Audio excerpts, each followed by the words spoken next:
मैं आज आपके सामने दो भाई और एक माँ का वाक़या सुनाने जा रहा हूँ।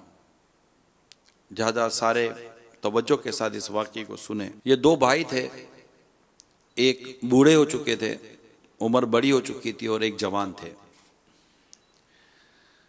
माँ, अब जब बड़ा बेटा बूढ़ा है तो माँ की उम्र कितनी होगी?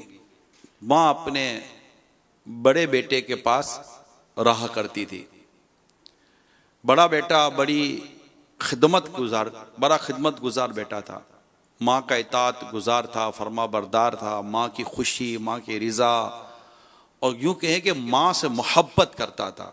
एक तो खिदमत तो है, लेकिन एक साथ साथ मोहब्बत होती है, ताल्लुक़ होता है, एक बड़ी अटैचमेंट होती है, बड़ी ज़बरदस्त अटैचमेंट हो जाती है, और उसका उसकी एक अपनी फीलिंग है उस अटैचमेंट की।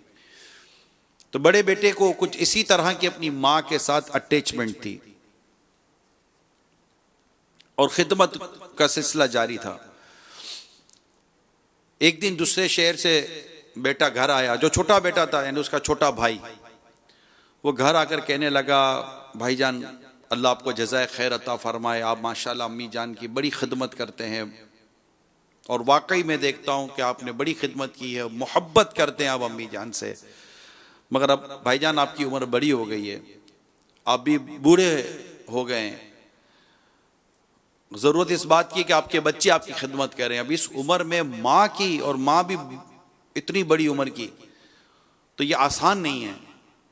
मेरी दरख्वास्त है कि मैं माँ को अपने साथ ले जाता हूँ।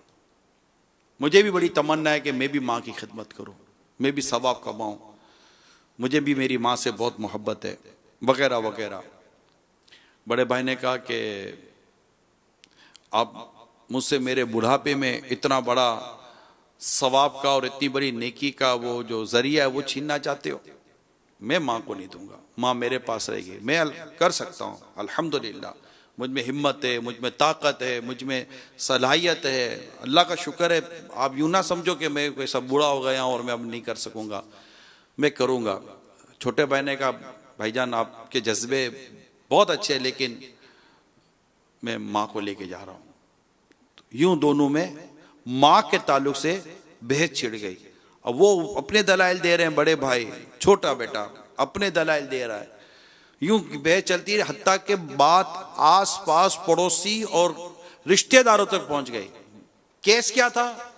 केस ये था कि बड़ा बेटा कहता था, जो बूढ़े थे, बड़ी उम्र के थे, बड़ा बेटा कहता था माँ मेरे पास रहेगी, छोटा बेटा कहता था माँ मेरे पास रहेगी। बड़ा बेटा कहता था मैं माँ की खिदमत करूंगा, छोटा बेटा कहता था नहीं भाईजान मैं माँ की खिदमत करूंगा। वो दोनों अलग अलग शहरों में रहते थे, लेकिन दोनों माँ के ताल्लुक से एक दूसरे से बहस में लग गए। खैर आसपास पड़ोस, रिश्तेदार, खानदान वाले जमा हुए, बातचीत होती रही, लेकिन कोई हल नहीं निकल रहा था। वो दोनों अपने अपने दलाइल दिए चले जा रहे थे। हत्ता के जब छोटे भाई ने ज्यादा वो किया तो दोनों भाइयों ने अदालत में मुकदमा कर दिया। मुकदमा क्या था कि मां किसके पास रहेगी? मुकदमा क्या था? मां किसके पास रहेगी? काजी ने दोनों के दलाइल सुने, दोनों की बातें सुनी, और खूब गौर खोज किया, लेकिन दोनों के दलाइल, दोनों की बातें, दोनों की मोहब्बत, दोनों की अकीदत, दोनों की चाहत, दोनों की तलब मिसाली। काजी फैसला नहीं कर पा रहे कि मैं इनकी बूढ़ी माँ को दूं किसको, छोटे को दूं कि बड़े को दूं। काजी ने, जो आज हम जिसको जज कह सकते हैं, काजी ने दोनों भाइयों को अपने चैम्बर में बुलाया, अपने ऑफिस में, और दोनों को अलग से बिठाकर समझाया। वरना दोनों ना माने भाई, बोले नहीं माँ मेरे पास रहे, बोला माँ मेरे पास रहेगी। कहा भाईजान आप बड़े हो गए हैं, बूढ़े हो गए हैं, अब नहीं कर सकेंगे। भाई कहे कि अब तक तो किया है ना भाई, मुझे बताओ मेरी खिदमत में क्या कमी रह गई है, मैंने क्या माँ को तकलीफ पहुंचाई है? छोटा कहे कि भाईजान मुझे भी तो सवाब कमाने दे, मैं भी तो माँ की खिदमत करना चाहता हूँ, मेरे बच्चे अपनी दादी के साथ रहना चाहते हैं, मेरी बच्चों की अम्मी अपनी सास की खिदमत करना चाहती है। मेरी फैमिली चाहती है कि हम भी ये सवाब हासिल करें। अब दोनों, अब जज पर काजी साहब का फैसला नहीं हो पा रहा। अब काजी साहब ने कहा कि मुझसे तो फैसला नहीं हो रहा, इनकी मां को लाया जाए। अब दोनों भाई अदालत में, अदालत खचाखच भरी हुई है, एक अपनी नौइयत का मुनफरिद मुकदमा चल रहा है कि दो भाई मां की मोहब्बत में मुकदमा लेकर आए हैं कि मां मेरे पास रहेगी, वो बोले मां मेरे पास रहेगी। कमाल का मुकदमा था। मां को दोनों भाई एक एक एक एक व्हील चेयर पर अदालत में लाए, दोनों के आंसू निकल रहे हैं, दोनों रो रहे हैं। मां का वजन कितना? मां इतनी बूढ़ी थी कि उसका वजन 20 kg था, 20 kg का उसका वजूद था, इतनी कमजोर, लागिर और बीमार। मतलब अब जो बुढ़ापे में क्या होता है, ऐसी मां की पोजीशन थी। दोनों भाई लाए। काजी साहब ने मां को कहा कि मैं माजरत चाहता हूं, मुझे आपको अदालत में बुलाना पड़ा, मुझसे मसला हल नहीं हो रहा। आपका बड़ा बेटा कह रहा है कि मां मेरे पास रहेगी, छोटा कह रहा है मां मेरे पास रहेगी, और मुझसे तो फैसला नहीं हो रहा। अम्मा जान आप ही कहें कि आपको किसके पास रहना है। अम्मा जान ने अपनी एक आंख अपने बड़े बेटे की तरफ की, एक आंख अपने एक बेटे की तरफ। जज साहब आप मुझसे पूछ रहे कि मुझे कौन सी आंख चाहिए, मैं कैसे कह सकती हूँ? मेरा ये बेटा भी प्यारा, मेरा ये बेटा भी प्यारा, ना कोई पैसा ना पाए, ना कोई झगड़ा, ना जायदाद, कुछ भी नहीं, नथिंग। माँ के पास एक पीतल की अंगूठी थी बस, इसके बाद माँ के पास भी कुछ नहीं है। ऐसा नहीं को माँ को जायदादें कि माँ विरसे में छोड़ जाएगी तो मुझे मिल जाएगा, ना ना ना ना, इसी कोई यहाँ कोई बज़ाहिर कोई दुनियावी गर्ज़ो गायत ना दी। एक माँ थी, माँ की मोहब्बत थी, दो भाइयों की माँ से मोहब्बत थी। अब माँ यूं देखे, माँ यूं देखे, माँ से फैसला, माँ कैसे बोलेगी कि मैं किसके पास रहती हूं? माँ ने कहा कि फैसला तो मुझसे नहीं हो सकेगा, मेरा दोनों बेटे मुझसे प्यार करते हैं, मुझे दोनों बेटे प्यारे लगते हैं, अब मैं क्या कह सकती हूँ कि मैं किसके पास रहूंगी? काजी साहब फैसला तो आप ही करें। काजी साहब ने गौर किया, बहुत गौर किया, बहुत गौर करने के बाद एक फैसला किया। काजी साहब ने फैसला तो करना ही था, एक फैसला किया। काजी साहब ने कहा कि चूंकि ये बूढ़े हो गए हैं, ज्यादा ज़ईफ, इनको भी ज़ौफ लग रहा है, इन्हें भी खिदमत की हाजत है, इनके बच्चे भी इनकी खिदमत करना चाहते हैं, दूसरा बेटा जवान है, तंदुरुस्त है, तो ये ज्यादा अच्छे तरीके से हो सकता है कि माँ की खिदमत कर ले। तो माँ की हमदर्दी में कि माँ के लिए ज्यादा ये अब लगता है, अगर बड़े भाई के लिए भी एक स्पेस रह जाए माँ की हमदर्दी में। और इस तरह काजी साहब ने यह फैसला किया कि माँ अपने छोटे बेटे के साथ चली जाए। जो बड़ा भाई चीखा है, इसकी जो चीखें निकली, अदालत में बैठे लोगों के कलेजे फाड़ दिए, ऐसे चीखें मारकर फूट फूट कर रोने लगा, मेरी माँ मुझसे चली जाएगी, मेरी माँ मुझसे बिछड़ जाएगी, मैं अपनी माँ की खिदमत से रह जाऊंगा। हाय मेरा बुढ़ापा कि मेरे इस बुढ़ापे ने मेरी बूढ़ी माँ को मुझसे जुदा कर दिया। इतनी माँ की मोहब्बत का ये वाकया, आज मैंने ये वाकया का इंतखाब किया, क्यों किया? तो खुद हमारी अम्मा चली गई है, मगर आज मैं ये सोच रहा था कि कोरोना की वबा बड़ी आम है और ज्यादातर हमारे यहाँ बूढ़ों को ये ज्यादा इफेक्टेड है। और हमारे यहाँ जो बूढ़े होते हैं ना, ये वैसे ही बीमार होते हैं बेचारे। इनके शुगर के मसाइल, इनके ब्लड प्रेशर के मसाइल होते हैं, इनके आजकल जिगर के प्रॉब्लम्स बहुत हैं, हार्ट प्रॉब्लम बहुत हैं, किडनी इश्यूज आजकल आए हुए हैं। फिर एक स्टेज आता है कि वो बड़ी मतलब कि बेचारियों की लाचारी सी हो जाती है, चल नहीं सकते, उठ नहीं सकते, बैठ नहीं सकते, पानी भर जाते हैं, जहन काम नहीं कर रहा होता। ऐसे हालात में कोई रखने के लिए तैयार नहीं होता माँ को या बाप को, कि कौन रखे।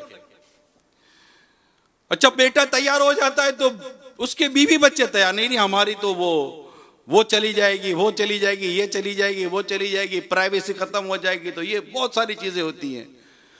खुश नसीब है वो घराना जो अपने माँ बाप की खिदमत कर जाए।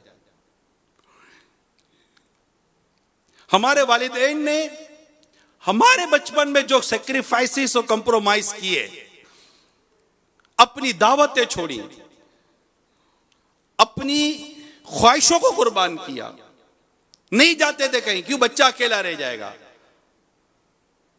आज हमारे बूढ़े माँ बाप हमारे घरों में होते हैं, और कोरोना ने ज्यादा परेशान किया हुआ है। अगर कोरोना की वजह से फिर एक स्टेज ऐसा आता है कि बस ये कोरोना का एक इतना बड़ा साइड इफेक्ट है कि आखिर में ये मरीज आइसोलेशन कर दिया जाता है, आइसोलेट कर दिया जाता है, अकेला कर दिया जाता है, जो कि इनके मेडिकल के अंदर एक चीज चल रही होती है, अदरवाइज बड़े प्रॉब्लम्स हैं।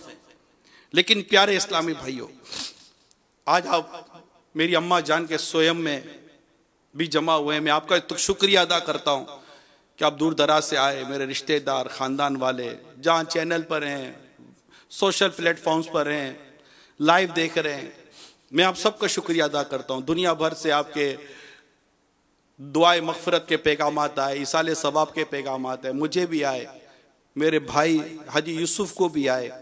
अगरचे हम दोनों खालाजाद भाई ही कहलाएंगे, लेकिन जाहिर है कि वो रहे एक साथ, पले बड़े एक साथ है। जब मेरी उम्र 10 साल की थी तब वो उनकी विलादत हुई, जब 3 साल के थे तो इनके वालिद साहब चले गए, तो उस पर मेरी उम्र तकरीबन 13 साल की थी। उसके बाद हमारी अम्मा जान ने ही हमको पाला पोसा बड़ा किया, और आज आपके सामने जाना तो है सबको एक न एक दिन। अम्मा चूंकि बीमार थी, मेरी वालिदा भी बीमार थी, मेरी अम्मा भी बीमार थी, वालिद साहब भी बीमार थे, सब चले गए, बड़े भाई बीमार थे वो चले गए, पिछले दिनों मामू बीमार थे वो चले गए, तो यूं एक एक करके सब जाते हैं। लेकिन घर में बीमार हमारे बुजुर्ग, हमारे वालिदैन जो घर में बीमार हैं, इनको बीमारी में ये फीलिंग नहीं होनी चाहिए कि मैं अकेला हूं, मुझे कोई देखने वाला नहीं है, मुझे कोई पूछने वाला नहीं है। एक हॉस्पिटलाइज हो जाना, फिर हॉस्पिटलाइज हो जाने के बाद फिर वहां के प्रोटोकॉल्स की एक अलग डिटेल है, वो एक अलग डिटेल है। लेकिन मैक्सिमम हत्तल इम्कान हमें कोशिश करनी चाहिए कि आप और हम अपने वालिदैन को अपने घर में केयर करें, इनका ट्रीटमेंट घर में रखें और कोशिशें करते रहें, कहीं भी गिव अप ना करें, कहीं भी हाथ ना उठा दें कि नहीं बस यार बस। माँ बाप ने नहीं हाथ उठाया होता है, यार मैंने देखा है, यूके में गया हूं, यूरोप में गया हूं, यहाँ वहां बच्चे ज्यादा इफेक्टेड है, मुझे पता है, यूरोप और यूके के अंदर माजूर बच्चे बहुत हैं वहां पर, मगर मेरे देखा है कि माँ बाप उन्हें बिल्कुल ले लेकर इनकी उम्रें निकल गई, बच्चे 20-20 साल के हो गए। मैंने एक बेटे का वाकया पढ़ा है, 27 साल की उम्र में ये बेटा अपने बूढ़े बीमार बाप को हॉस्पिटल में एडमिट करने गया, हॉस्पिटल में एडमिट हुए और छोटे बेटे ने ये तहैया किया कि मैं अपने बाप की खिदमत करूंगा।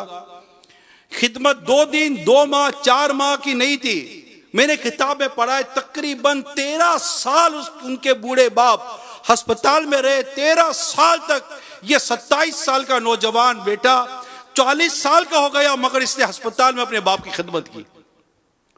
13 ईयर्स कंटिन्यू उसने अपने वालिद साहब की खिदमत की। अस्पताल पे चाहती थी, अलग लोग आगे निकल गए, कहां के कहां मामला निकल गया, उसे नहीं पता था कि अस्पताल के बाहर की जिंदगी कितनी बदल गई है। उसने 13 साल अपने बूढ़े बाप के लिए, अपने बूढ़े बाप की खिदमत के लिए, अपने बूढ़े बाप की इयादत के लिए निकाल दी, खिदमत करी। हॉस्पिटल में रहे, हॉस्पिटल के बिल्स भी बनते हैं, मगर करते रहे खिदमत।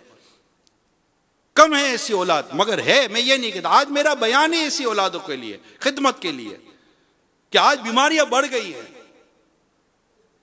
महज पैसे देने से काम नहीं चलता, खिदमत करनी पड़ती है, बैठना पड़ता है। बल्कि मैं कहूं कि यह मौका मिलता है फैमिली को, पोतों को मौका मिलता है, नवासों को मौका मिलता है, बेटे को मौका मिलता है, बहू को मौका मिलता है। बेटियां बाद औक़ात शादी के बाद वो इतनी ज्यादा इसमें अपनी खिदमत अंजाम नहीं दे सकती, लेकिन जो पोते पोतियां जो घर में उसकी हैं उनको मौका मिलता है। अगर मर्द बीमार है बूढ़े तो उनके लिए, लड़कों के लिए ज्यादा चांसेस है। अगर माँ बीमार है बूढ़ी, उनके लिए, औरतों के लिए, बच्चियों के लिए ज्यादा चांसेस है। इसमें सवाब है, सवाब, खिदमत का सवाब। तो अल्लाह करे कि हम अपने बूढ़े माँ बाप, बूढ़े वालिदैन की खिदमत करें, ना कि हम इनको डांटे, इनको झाड़े, इन्हें इस बात की फीलिंग कराएं कि हम थक गए। अरे कैसे हो सकता हम थक गए? ये नहीं थके थे यार, हमारे माँ बाप कभी नहीं थके थे, इनको कभी थकन नहीं लगती थी। आज भी डायपर्स बड़ों के पहने जाते हैं, इनको भी बाथरूम्स के इश्यू हो जाते हैं और बड़ों बड़ों के डायपर्स लिए जाते हैं। तो क्या बचपन में हमारे डायपर्स को हमारे वालिदैन ने, हमारी माँ ने नहीं चेंज किया था? आज इनको खाने में प्रॉब्लम होती है, तो क्या कल हमको खाने में प्रॉब्लम नहीं हो रही थी? आज इन्हें हाथ से खिलाना पड़ता है, तो क्या हमें सालों साल तक माँ ने हाथ से नहीं खिलाए? 10-10, 12-12 साल माँ हमें हाथ से खिलाती है, और इतने देर में 2 बच्चे और माशाल्लाह पीछे आ जाते हैं, इनकी भी केयर उनकी भी केयर। एक साथ 3-3, 4-4 बच्चों को माँ और बाप पालते बड़ा करते हैं, और इनकी गोया के एक तरह से निगहदाश्त करते हैं। कहते हैं ना कि आज के इस पुरफितन दौर में किसी ने बड़ी प्यारी बात की कि 2 माँ बाप मिलकर 11 बच्चे संभाल सकते हैं, मगर 11 बच्चे मिलकर 2 माँ बाप को नहीं संभाल सकते। तो अपने वालिदैन की हमें कदर करनी है। एक लड़की के बारे में पढ़ा मैंने कि वो शादी के लिए कंडीशन रखती थी कि मेरे वालिद साहब इंतकाल कर गए, मेरी माँ बीमार है, मैं उस वक्त तक शादी नहीं करूंगी जब तक कि मेरी माँ की खिदमत की मुझे हाजत है।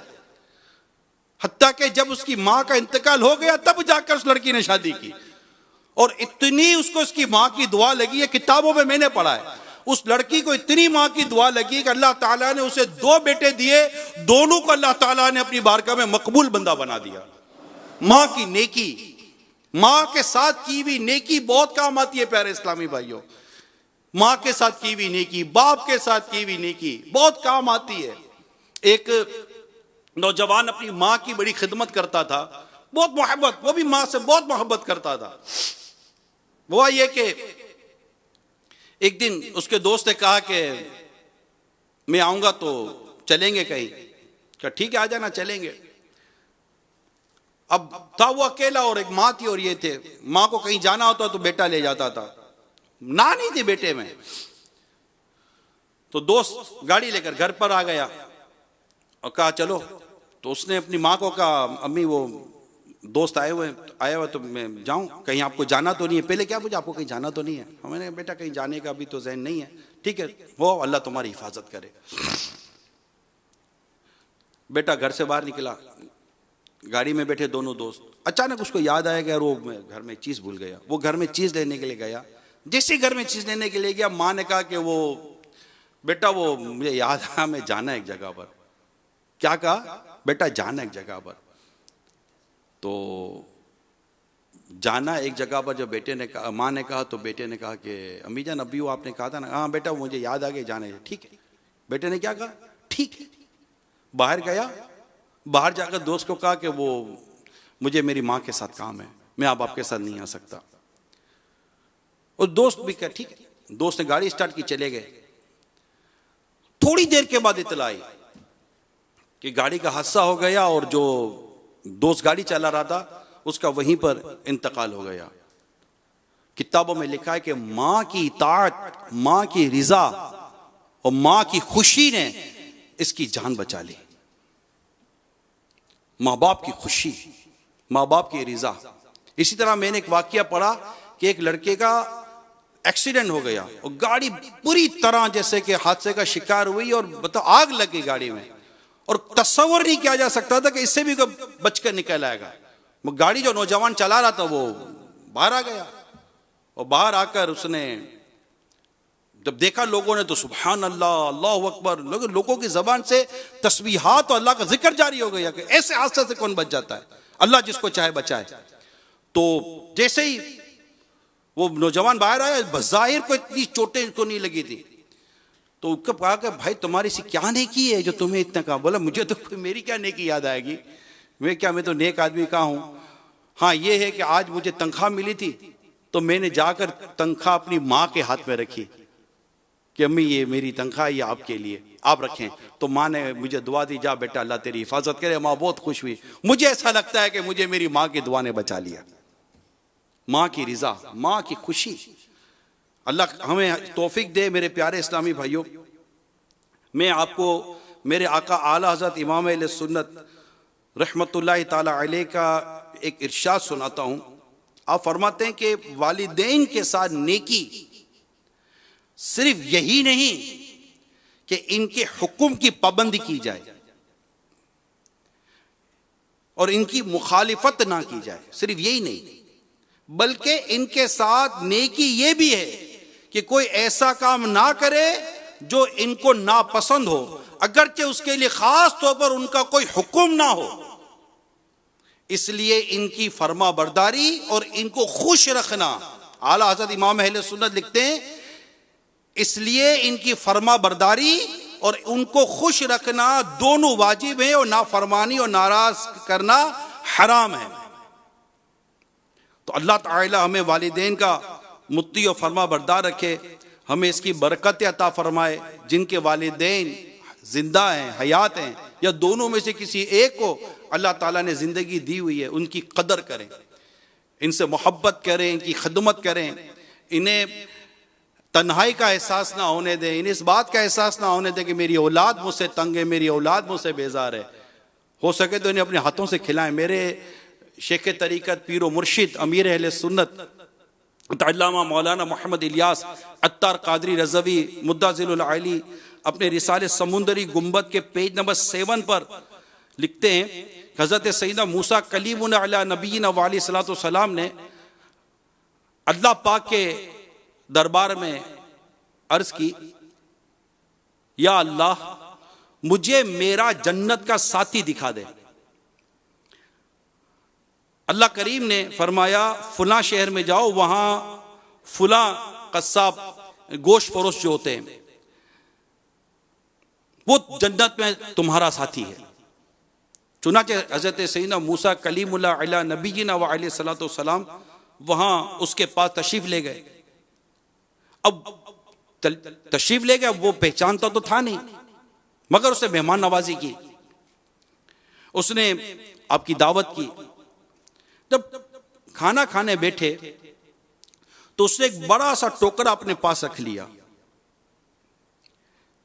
अंदर 2 निवाले डालता और एक निवाला खुद खाता, अंदर 2 निवाले डालता, एक निवाला खुद खाता, अंदर 2 निवाले डालता, एक निवाला खुद खाता। इतने में किसी ने दरवाजे पर दस्तक दी, नॉक की। वो उठा और बाहर गया। सैयदना मूसा कलीमुल्लाह अला नबीना व अलैहि सलातो सलाम अल्लाह के नबी हैं।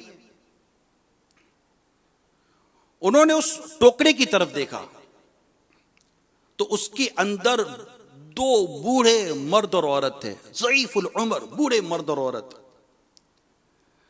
सैयदना मूसा कलीमुल्लाह अलैहि सलाम पर नजर पड़ते ही उनके होंठों पर मुस्कुराहट फैल गई।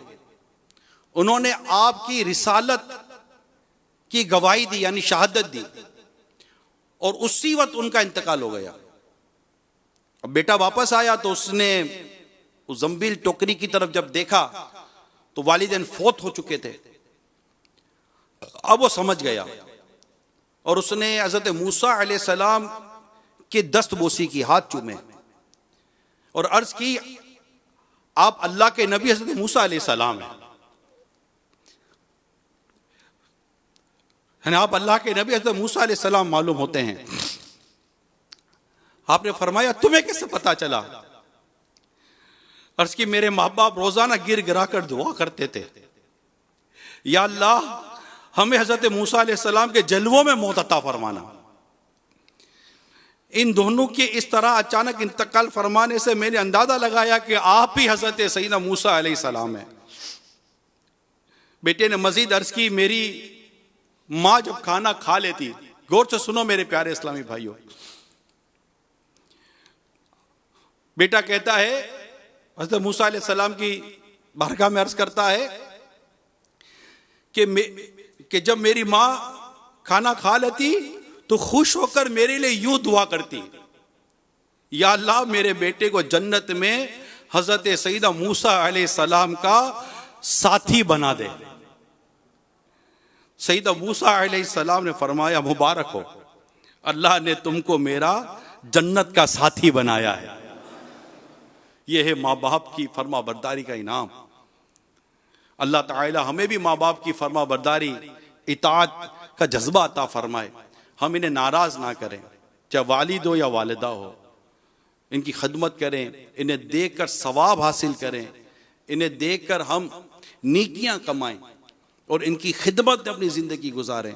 और जिनके वालिदैन दुनिया से रुखसत हो गए, मेरे वालिदैन दुनिया से रुखसत हो गए, मेरे भाई यूसुफ के दोनों, इनके वालिदैन दुनिया से रुखसत हो गए। कई ऐसे देखने सुनने वाले होंगे जिनके वालिदैन दुनिया में नहीं होंगे। उन्हें चाहिए कि अपने वालिदैन के लिए दुआए मग़फ़िरत करते रहें, अपनी नेकियां करते रहें, क्योंकि जब गुनाह भी वालिदैन की जनाब बच्चे के आमाल वालिदैन के पास हाजिर होते हैं वफात के बाद, ऐसा ना हो कि वो औलाद के गुनाह देखकर रंजीदा हो जाएं, इनको तकलीफ पहुंचे। इनके लिए नेकी करें, इनके लिए सवाब वाले काम करें, इनके लिए सवाब जारिया वाले काम करें। वो काम करें जिनसे इनको सवाब मिलता रहे। ऐसी मस्जिद बनाना, ऐसे किताबों, दीनी किताबों के तहत जो सदका जारिया और सवाब जारिया के काम है उससे अंजाम दें। नमाज पाबंदी के साथ पढ़ें। दूसरा, अपने वालिदैन के दोस्तों के साथ हुस्न सुलूक करें, माँ हो या वालिद हो।